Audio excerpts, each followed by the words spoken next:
సాయంత్రం వెలుగు మెల్లగా తొగ్గుతున్నవేళ పెద్ద మర్రిచెట్టు కింద ఒక చిన్నాడు కూర్చుని పుస్తకం చదువుతున్నాడు. చెట్టు కొమ్మకు వేలాడుతున్న పాత గడియారం అతనిపై నీడలా పడింది. గాలి నెమ్మదిగా ఆకులను ఊపుతూ ఉంది. చిన్నాడు ఆగిపోయినట్టు అనిపించింది.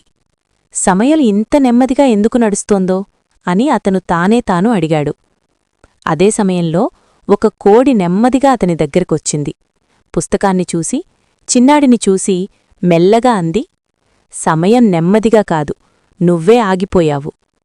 చిన్నాడు ఒక్కసారిగా తలెత్తి చూశాడు. నువ్వు మాట్లాడుతున్నావా అని ఆశ్చర్యంగా అడిగాడు.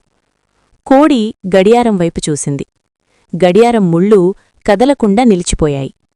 నువ్వు నీ కలలను మరిచినప్పుడే గడియారాలు ఆగిపోతాయి అంది కోడి.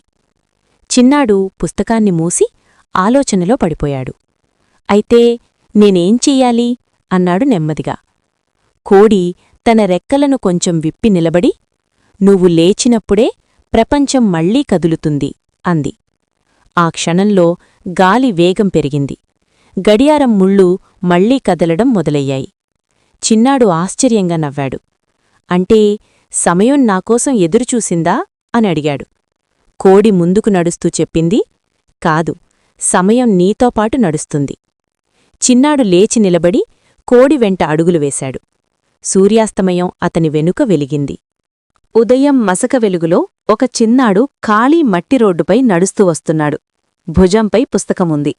వెనుక నుండి ఒక కోడి నిశ్శబ్దంగా అతని వెంట నడుస్తోంది. చిన్నాడు ఆగి చుట్టూ చూసి అన్నాడు, ఎక్కడికో వెళ్తున్నట్టుంది, కాని ఎక్కడికో తెలియడంలేదు. కొద్ది దూరం వెళ్ళాక ఒక పాడుబడ్డ బస్టాప్ కనిపించింది. చిన్నాడు అక్కడ కూర్చున్నాడు. కోడి ఎదురుగా నిలబడి అంది, దారి తెలియక ఆగిపోతే సమయమే నిన్ను వదిలేస్తుంది. అక్కడినుంచి నడిచిన కొద్దిసేపటికి ఒక చెట్టు నీడలో వేలాడుతున్న గడియారం కనిపించింది. చిన్నాడు చూసేసరికి ముళ్ళు కదలడంలేదు. ఇది కూడా ఆగిపోయిందా, నావల్లేనా అన్నాడు. తరువాత వారు పాత స్కూల్ ప్రాంగణానికి చేరుకున్నారు. తలుపులు మూసి ఉన్నాయి. చిన్నాడు ఆగిపోయాడు. కోడి మాత్రం ముందుకు నడుస్తూ చెప్పింది, నువ్వు భయపడిన ప్రతిచోటా నీ కలలు బయటే నిలబడ్డాయి. సాయంత్రానికి నది ఒడ్డుకు చేరుకున్నారు. నీటిలో చిన్నాడి ప్రతిబింబం చెదిరిపోతోంది. నేను నిజంగా ఎవరో నాకు కూడా తెలియడంలేదు అన్నాడు చిన్నాడు. చివరగా ఒక పాడుబడ్డ గుడి ముందు ఆగారు. ఒక చిన్న దీపం వెలుగుతోంది.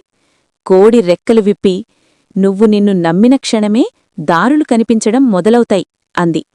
మళ్లీ అదే మట్టి రోడ్డుకు వచ్చారు. ఇప్పుడు వెలుగు ఎక్కువ.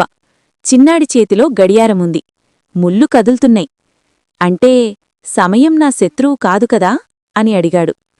కోడి ముందుకు నడుస్తూ చెప్పింది, కాదు, నువ్వు ముందుకు నడిచినప్పుడే సమయం నీతో కలిసి నడుస్తుంది. చిన్నాడు నిశ్చయంగా తాని వెంట నడిచాడు. సూర్యోదయం అతని ముందర వెలిగింది. నచ్చితే సబ్స్క్రైబ్ చేయండి. ఇంకా మంచి కంటెంట్ కోసం సబ్స్క్రైబ్ అవ్వండి. సబ్స్క్రైబ్ చేయండి. మీ సపోర్ట్ మాకు చాలా విలువైనది.